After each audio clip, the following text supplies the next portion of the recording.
We're at Bash in the Berlin, and the show opens in a big way. It's Dirty Dominic Mysterio and the woman who has taken everything from her biggest rival, the head honcho of the Revenge Tour, Liv Morgan, but their opponents want to fight. This is my brutality! Rhea runs towards the action. She doesn't care about the match. She just wants to fight Liv, and they go at it. They're fighting as if there's no tomorrow. But where's Damian Priest? Well, he drags Dom dominantly outside of the ring, and they begin fighting as well. And Pearce has seen enough. He storms out and says, "You know what? Let's make a change to this match. No holds barred." Pearce has dropped an absolute bombshell, and because of this announcement, he tells the referee to ring the bell, and the match is officially underway. But the fighting between all four athletes still rages on.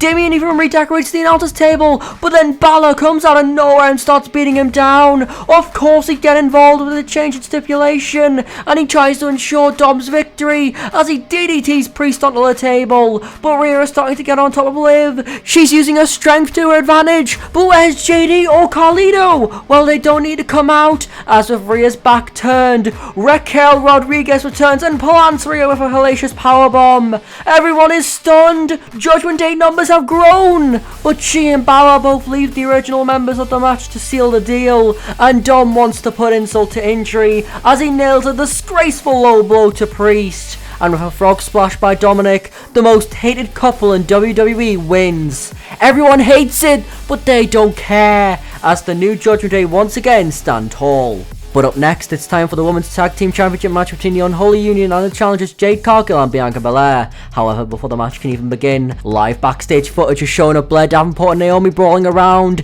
It's gonna be a fair 2-on-2 tag match, and both teams charge at one another. There's no love lost here. Strikes are being thrown with reckless abandon, but Belair manages to get the upper hand with a stomach-churning hair whip, and this gives her a chance to do a big-time tag team move with Jade Cargill, who becomes the legal partner of the match, and she's dominating. She's showcasing her strength and once again hits a double team maneuver on Alba Fire. The challengers are confident, but perhaps they're overconfident as Alba manages to hit a kick onto Belair, creating some much needed separation. And with a quick tag to Isla Dawn, the match starts swinging heavily in favour of the champs. They're completely isolating Belair, but not only through their single Wrath, but with big time double tag team moves. It's looking bleak for Belair, but she doesn't get called the EST for no reason as she refuses to stay down for the free. The Witches are getting frustrated, and that frustration leads to the champs not having the eyes on the prize, which gives Belair an opening to nail a spear, which gives her enough separation to get the hot tag to Jade Cargill, and she's a one-woman army. She's demolishing the champions, but they fight back. It becomes a highly competitive back-and-forth contest, which continues until Belair gets the tag back into the match, and Blair Davenport distracts her whilst Isla Dawn takes out Cargill, and with an assisted gory flatliner, the champs retain.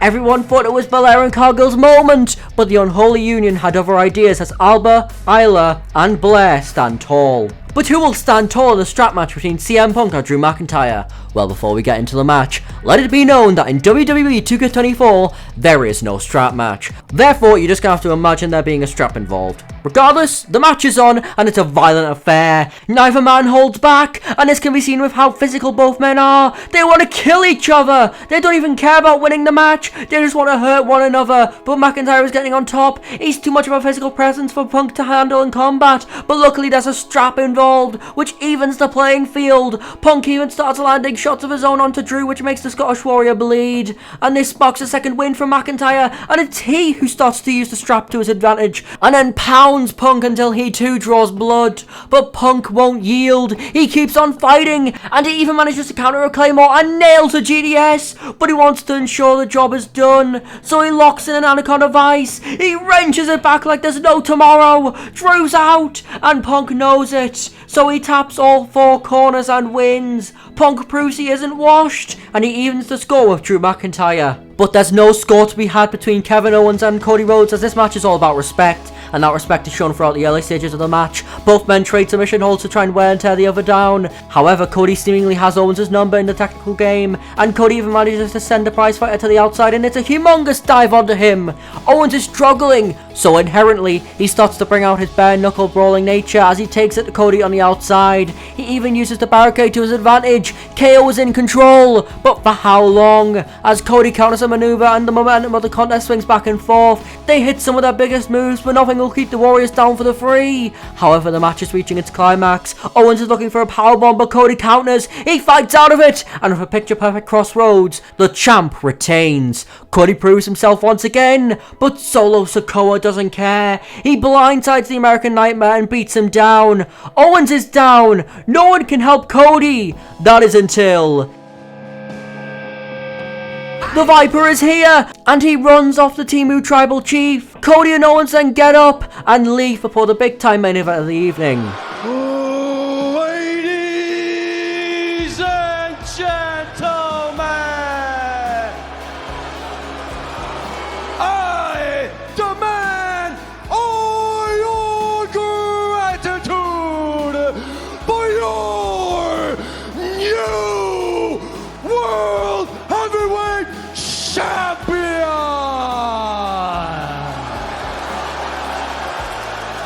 Darling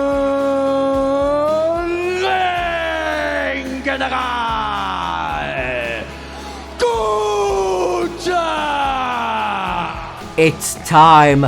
Gunter's first defense as champion, and for the first time in a long time, he's being cheered. Everyone's in love with the Ring General, and the roles are reversed between the competitors. Everyone despises Orton, but he doesn't care. He's poised and ready to strike the Ring General. And the match's core story beats relate to their previous contest at King and Queen of the Ring. And of course, the match is a classic. The finish looks to be repeated in reverse, but this time the referee spots it. Orton can't believe it, but Gunter does, as he then counters an RKO, and with a brutal clothesline and a powerbomb, the Ring General retains. The crowd are sent home happy, although Randy Orton isn't.